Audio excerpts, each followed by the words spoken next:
Birshut Morev et Rabotai, c'est avec grande joie que j'apprends. Il y a une organisation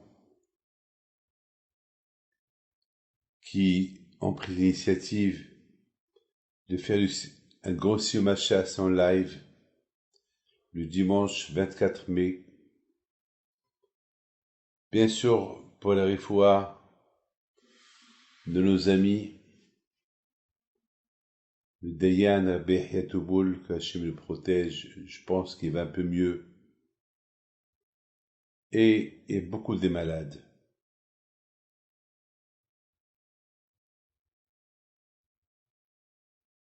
Notamment René Makhlouf, Amos Ben Meziana. Je connais plein qui sont malades, quoi, quand je leur envoie une fois chez les mains. Malheureusement, tout le temps, lorsqu'il y a des gézérotes, il y a toujours des bancs qui tombent. On a vu que beaucoup des fois, dans des guerres, il y avait des tzadikim qui sont morts dans les guerres. Et parfois la Torah, par exemple, elle dit, il y a eu tant de morts qui sont morts dans la guerre.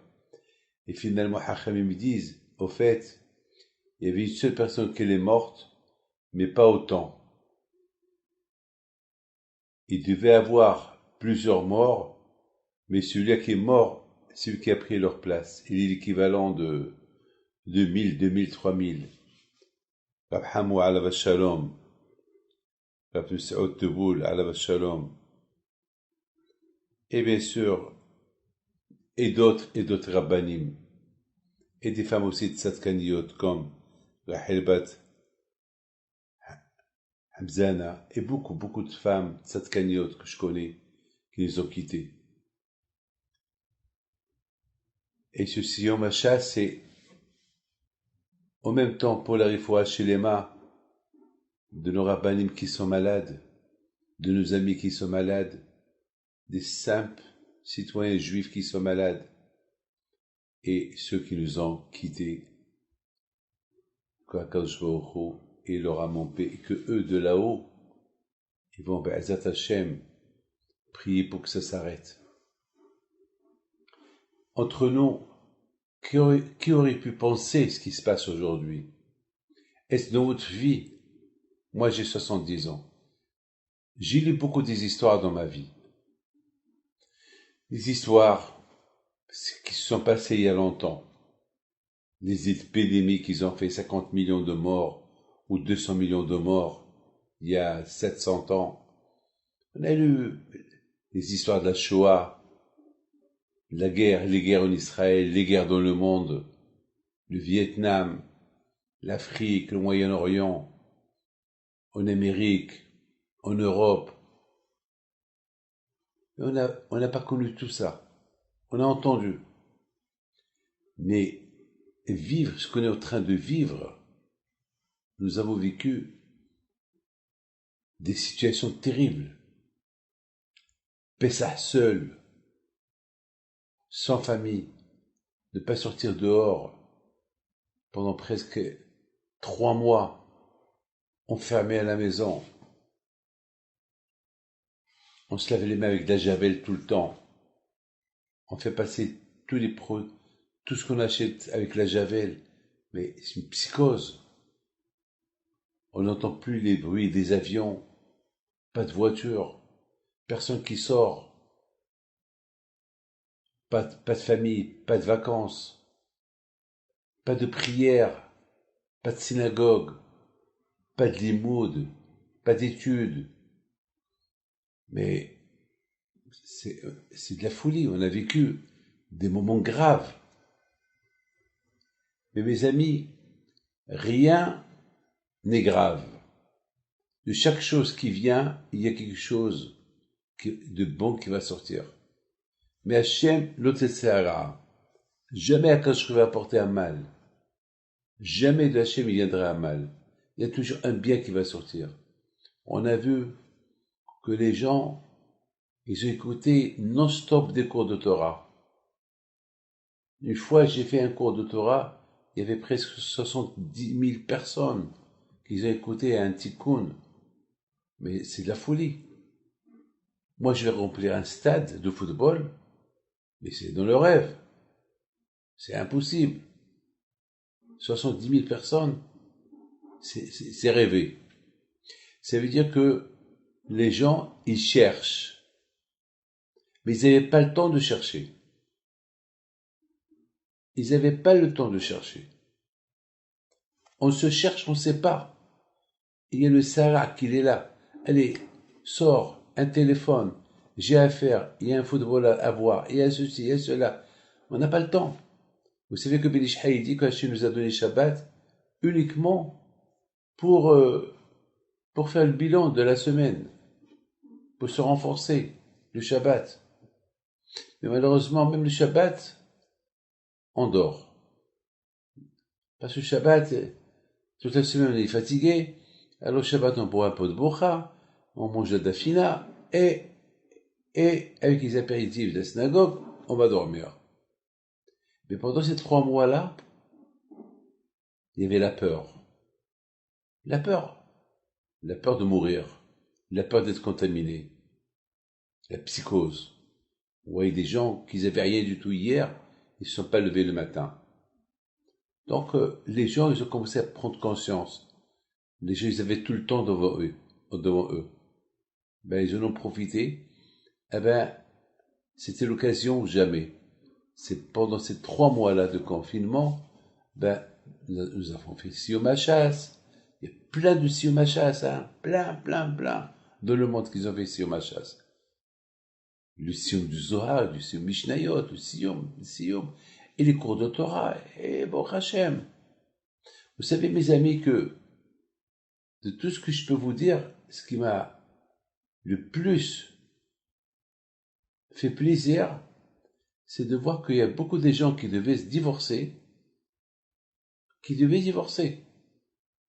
que tout était prêt, je connais plein, mais à cause du confinement, donc les bédines, ils étaient fermés, donc ils étaient obligés de rester chez eux. Ils ont fait la paix. Il y a même ceux qui sont déjà enceintes. Et ils sont heureux qu'ils n'ont pas divorcé. Vous voyez que parfois, le divorce, ça vient à cause d'un coup de folie, sans réflexion, sans rien du tout. Donc, à Bretagne, il y a quelque chose que je voudrais vous dire aujourd'hui, à la mémoire de Rab Hamou alav Shalom, ce tzaddik de Paris qui nous a quittés, ce tzaddik que chaque fois que je venais à Paris, il venait me voir, rien que pour me dire bonjour. Le jour que il devait faire le gala pour son collègue, il m'avait demandé, Rabbi David, est-ce que vous pouvez venir? Je sais que vous n'êtes pas là, mais voilà, notez-le dans votre calendrier. Et je l'ai noté. Et le jour du gala, il est décédé. C'est le jour qu'il l'ont enterré. Bien sûr, dans l'autre monde, ils ont fait un grand gala. Rabbi Saoud Touboul, alav Shalom. Combien de fois il avait besoin d'argent pour que je lui prête? Et il me disait, c'est comme si vous prêtez au Rabbi de Lubavitch. Alors, écouter une phrase pareille, je ne pouvais pas dire non. Moi aussi, j'ai des institutions, mais toujours il m'a payé. Toujours. Combien de fois je lui ai envoyé des gens, des familles qui n'avaient pas les moyens pour leur scolarité. C'était un homme souriant, un rave. C'est la folie. Avant qu'il a quitté ce monde-là, il a parlé dans son cours de Torah de l'autre monde. C'est-à-dire déjà, il se préparait à l'autre monde. Il se préparait sans savoir ce qu'il était en train de dire. On dirait qu'il s'est fait lui-même un cours, ce qui va se passer pour lui. Malheureusement, il nous a quittés lui aussi. Et combien. Et Rabbi Delman, alav Shalom, au Maroc, aussi qui nous a quittés. Mes amis, je voudrais vous dire un petit Dvar Torah que j'ai pensé ce matin. Vous savez que que Hachem, il a montré à Moshe Rabbeinu comment faire le Beth Amikdash, le Mishkan. Et à la fin, il lui a dit, Moshe, tu vas me faire la menorah. La menorah, mais tu l'as fait d'un seul bloc, pas en pièces détachées. Et Moshe Rabbeinu, alav shalom, il avait des difficultés pour faire cette menorah. Il ne savait pas comment la faire. Jusqu'à que Akadosh Baruch Hu, il a dit, tu sais quoi, prends de l'or, jette-le dans une marmite, et la menorah va sortir toute seule. Mes amis, la question elle est grande.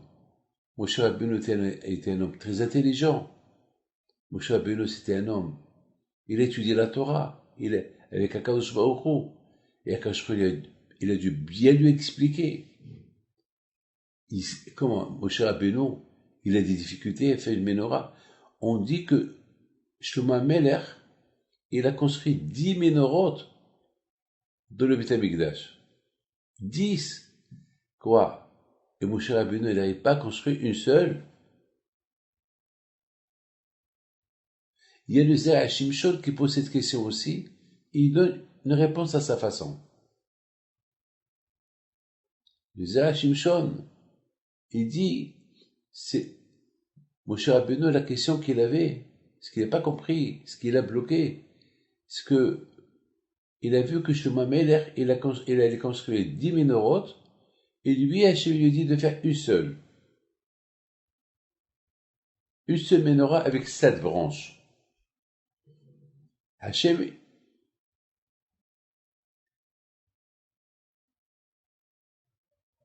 il a donné l'ordre à Shlomo HaMelech de faire 10, parce que Shlomo HaMelech, alav shalom, avec les 10 menorot qu'il a construit le Beth Amikdash, c'est pour dominer le monde entier. Pour que le monde entier fasse une grande teshuva, que les goyim, les nations, ils vont reconnaître Akadosh Baruch Hu, et que le royaume d'Hachem, il soit rétabli à l'époque de Shlomo HaMelech. C'est pour ça que Shlomo HaMelech, il a construit 10 menorot, qui symbolisent qu'à l'époque de Shlomo HaMelech, lui était le roi. Hachem, il a couronné Shlomo HaMelech d'être le roi sur le monde entier. Et le monde entier, ils ont reconnu qui est Hachem. Le monde entier, donc, c'est la raison pour qu'il y avait 10 menorot. 10 menorot, beaucoup de lumière. Moi, j'ai expliqué 10 menorot, c'est les 10 sphères. C'est comme les 10 sphères qui maintiennent le monde, comme ça. Shlomo HaMelech, il a construit 10 menorot pour maintenir le monde autour d'Hachem. Alors, Moshe Rabbeinu, il n'a pas compris. Il a dit, pourquoi Shlomo, il a fait 10 et moi une seule? Alors, Akadosh Baruch Hu lui a dit, toi, tu vas pas rentrer en Israël. Comme ça explique le Zera Shimshon. Toi, tu vas pas rentrer en Israël. Parce que toi, avec cette menorah que tu vas faire, c'est là pour réduire la force des 7 nations qui habitent dans la terre de Canaan, et ça se fera grâce à toi. Mais tu vas pas rentrer en Israël. Déjà là, Moshe Rabbeinu, il a compris qu'il ne rentre pas en Israël. Il va mourir dans le désert. Donc c'est ça qu'il n'a pas compris, parce que quand je lui ai dit, tu sais Moshe, c'est comme ça. Toi tu vas faire une seule, même si cette menorah, je vois que tu as des difficultés à la faire, alors prends l'or, jette-le, elle va sortir. C'est de la folie. C'est de la folie. Et c'est la raison pour que Moshe Rabbeinu, alav shalom, il n'a pas compris comment on l'a fait. Il n'a pas compris pourquoi il lui fait une, et Shlomo HaMelech, il va faire 10. Parce que quand il lui a expliqué. Moi, Rabotai, je ne suis pas Zera Shimshon. Moi, je pense comme ça. Aujourd'hui, Rabotai, on est en train de faire le Siyum HaShas. Siyum HaShas, ça veut dire, on termine tout le chasse, et bien, toujours, en général, lorsqu'on termine le chasse, on commence le chasse. Il dit, Maran Rav Odia Youssef, il dit une phrase extraordinaire. Il dit, pourquoi dans l'autre monde, la première question qu'on lui pose, Haïm Kavata Itim la Torah. est-ce que tu as fixé des heures de Torah? Bon, Hachem, aujourd'hui, bon, Hachem, les gens, ils font Dafayomi. Mais c'est très important d'être Kobéa. C'est-à-dire de fixer l'heure. Si c'est le matin, c'est le matin. C'est l'après-midi, l'après-midi. C'est le soir, le soir. Il faut fixer. C'est pour ça qu'on dit, Haïm Kavater et Tim, est-ce que tu as fixé des heures dans la Torah? C'est comme ça dans la Gemara Shabbat, on dit. Haïm Kavatem et Tim la Torah. C'est très important d'être Kobéa, de fixer. Vous savez, toujours, mes amis, on fixe l'heure à quelle heure on fait la prière, on fixe l'heure à quelle heure on mange, on a un rendez-vous avec le banquier, il y a une heure qui est fixée, on va pas aller chez lui quand on veut. Lorsqu'on fixe l'heure, ça veut dire que le fait que j'ai fixé cette heure-là, ça veut dire que tout ce qui peut m'arriver, n'importe quel problème que je peux avoir, dans l'heure que j'ai fixée pour étudier, je m'en fous de ce problème, la Torah, elle passe en priorité. Celui qui fixe l'heure, ça veut dire que pour lui, la Torah, elle est en priorité. C'est pour ça, beaucoup des fois, j'adore les gens que je vois toujours à la yeshiva à l'heure. Il y a ceux qui viennent étudier le matin, il y a ceux qui viennent l'après-midi, mais l'heure, il y a quelqu'un qui travaille à la banque, et je le vois toujours venir à 3 heures. À 3 heures, il vient chaque jour. Il a fixé l'heure. Après son matin, on lui pose la question. Tu as fixé l'heure, mais dans le ciel, on sait. Mais c'est comme ça. On pose toujours la question. Est-ce que tu as attendu Mashiach? Est-ce que tu étais honnête? Mais la première question à Imkavatem, parce que l'homme, il est venu dans ce monde-là pour étudier la Torah. Et la Torah, elle va, bien sûr, automatiquement, pour étudier la Torah, il faut avoir des bonnes midotes. C'est normal, c'est logique. Donc c'est la question qu'on pose. Est-ce que tu as étudié la Torah? Donc, si tu dis oui, ça veut dire, là-bas tu peux pas mentir. Là-bas c'est Olam Emet, là-bas c'est le monde de la vérité. Là-bas tu peux pas mentir. Lorsque tu dis oui, c'est oui. Ça y est. Ça veut dire que tu es propre. Alors, Mariana Rabbi Yosef pose une question. Il dit, pourquoi on pose cette question? Quelle est la raison? Bien sûr, on vient de dire une raison, mais lui, il dit quelque chose de magnifique. Il dit que beaucoup de fois, ça arrive que la personne, beaucoup de fois, la personne, elle vient étudier 1 heure. C'est tout. Mais 1 heure, c'est pas assez. Mais Rabbi Yosef dit que le fait que tu viens étudier 1 heure, et tu fixes cette heure-là, alors comme si tu as étudié une demi-journée. Comme que dit Kol Kabua, qui met ça damé, de la Gemara Ketubot. Chacun, il a des problèmes de parnassa. Toute la journée, il est occupé. Et le soir, il va venir à l'Eshiva, étudier 1 heure. Mais Kol Kabua, mais Fikbiot. Kol Kabua, qui met ça damé, et Fikbiot. Le fait que tu fais Kviot, alors on te considère comme si tu as étudié une demi-journée. Kol Kaboua, tout celui qui fait Kviot Etim la Torah, Kol Kaboua al Mehsa, que Mehsa Damé. Toi, tu viens, tu étudier une demi-heure, une demi-heure, c'est tout. Mais tu fais ça avec Kviot, tu sais, là, tu te fixes cette heure-là. Puisque tu fixes cette heure-là, alors on te considère dans le ciel comme si tu as étudié une demi-journée. Bon, c'est magnifique. C'est magnifique. Tu étudies une demi-journée? Non. Quand tu as étudié 1 heure. Bachamaïm, le fait que tu es kavoua, kol kavoua, mehsa ki mehsa dami. C'est un clal qu'on a dans la Gemara Ketubot. Les cas, c'est kavoua, tu fixes. Tu fixes une demi-heure. Tu fixes 1 heure, on te considère comme si tu as étudié une demi-journée entière. Donc, t'as gagné. T'as gagné. Rabotai, Moshe Rabbeinu alav shalom, ce qu'il n'a pas compris, il n'a pas compris une chose.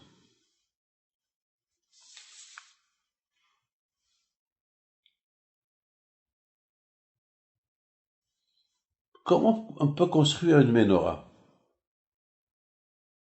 Une menorah, elle représente la Torah. Une menorah, elle représente Ahdout. La menorah, c'est la Torah. C'est la lumière. Pourquoi dans la menorah il y a la lumière? Pour te rappeler, il faut étudier la Torah.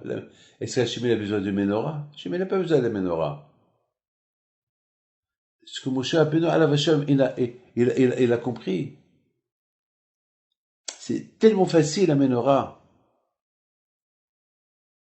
Tellement facile de la faire. Mais ce qu'il n'a pas compris,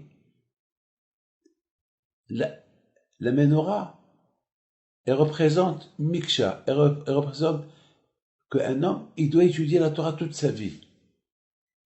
Il doit utiliser la lumière de la Torah toute sa vie. Mais c'est impossible. C'est impossible. C'est pas donné à tout le monde. C'est pas tout le monde qui peut faire le siyum hashas. On n'est pas tous Rab Hamon, alav shalom. On n'est pas tous le Shimon Bar Yochai. On peut pas. C'est dur. La menorah représente, vous savez qu'est-ce qu'il Titus, lorsqu'il a détruit le Beth Amikdash, la première chose qu'il a fait, il a pris la menorah. Parce qu'il sait que la menorah représente la Torah. La menorah représente la lumière de la Torah. Et ça, c'est le symbole qu'il a pris avec lui à Rome. Il a voulu dire, c'est fini pour les Juifs. Il n'y a plus de Juifs. C'est fini la Torah. La Torah va être oubliée, automatiquement les Juifs vont être assimilés, le peuple juif va être effacé. Il n'a pas compris, Titus, quelque chose d'autre qui signifie la menorah. Donc on vient de dire que Moshe Rabbeinu, pour lui c'était dur de comprendre. Bien sûr que c'est facile pour lui de sculpter la menorah, il sait, mais ce que la menorah représente, il n'arrivait pas.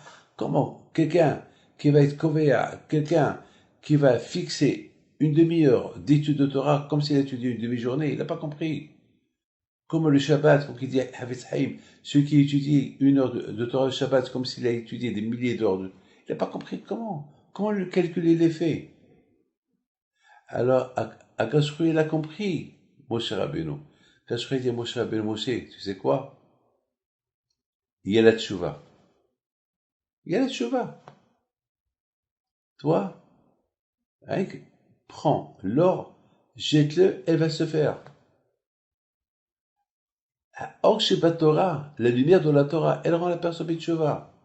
La lumière de la personne, elle va ouvrir la tête de la personne qui va comprendre en une demi-heure s'il pouvait comprendre en une demi-journée. C'est ça la force de la Torah quand je croyais dire Moshe Rabbeinu. Je sais, Moshe, que c'est dur pour toi de comprendre. C'est quoi la menorah? C'est dur de comprendre qu'on peut faire un siyum hashas. Mais voilà, on peut se partager le chasse. Et on peut venir écouter siyum hashas et comme si on a étudié tout le chasse. C'est ça le kouah, c'est ça la force de la Torah. La Torah, elle ouvre des milliards de portes. Alors que nous, on voit une seule porte, mais il y a des milliards de portes derrière cette porte. On va les ouvrir uniquement lorsqu'on se donne à la Torah. C'est ce qu'Akadosh Baruch Hu, il a dit à Moshe Rabbeinu. Elle jette Zahav, c'est la Gematria du 17. Ve'entov la Torah. 17, c'est le chiffre Tov. Ve'entov la Torah. C'est-à-dire qu'Akadosh a dit Moshe Rabbeinu, jette l'or, et tu vas voir, la menorah va se faire d'elle-même. Vous savez, Rabotai, que la Torah, elle réunit toi à Israël. Et c'est la raison pourquoi il a voulu que la menorah, elle soit miksha, elle soit d'un seul bloc. Parce qu'à Israël, ils doivent être unis autour de la Torah et autour de Hakadosh Baruch Hu. C'est ce que Moshe Rabbeinu n'a pas compris. Comment ça peut se passer? Ça peut se passer. La Torah, elle réunit le peuple juif autour de Hakadosh Baruch Hu. Et si un juif, il est un peu écarté, il sort un peu, il fait teshuvah, lui aussi, il va faire partie de Am Israël. Et est-ce qu'on l'appelle Ahdoud? Celui qui n'a pas prié, quelqu'un il a prié, il va faire bénéficier celui qui n'a pas prié pour ne pas qu'il lui arrive quelque chose tout de suite. C'est ça le secret de la menorah que Moshe Rabbeinu il n'a pas compris. Il n'a pas compris comment la menorah elle a cette force-là d'unir toi Am Israël ensemble. Celui-là dit, c'est ça le kouah de la Torah. Le Kowah de la Torah, c'est de réunir, d'être miksha, d'être un seul bloc, autour d'Hachem, autour de la Torah, autour de toi, Israël. Et la preuve, jette l'or et tu auras, elle va sortir. C'est-à-dire, lorsque quelqu'un, il fait un avant, il avance un peu vers Hachem, eh bien, il va se faire de lui-même. Regardez, Kobadak Shaim, on l'a connu, et, et ils ont fait Teshuvah. Avec une pensée, ils sont devenus aujourd'hui des grands tzadikim. Rabotay, Hazak pour le Siyum Hashas que vous avez fait, que nous avons tous fait, le fait qu'on a participé à ce Siyum Hashas, comme si on l'a étudié, du gratuit, c'est un match gratuit. Yeshkone Olamo Besha'ahat, on peut acheter ce monde en une minute. Qu'Akash vous protège et qu'Hachem vous donne à vous tous. Merci beaucoup pour le groupe qui ont pris l'initiative de faire ce Siyum Hashas. Qu'Hachem les protège, Amel Keratson. Hazakou Baruch.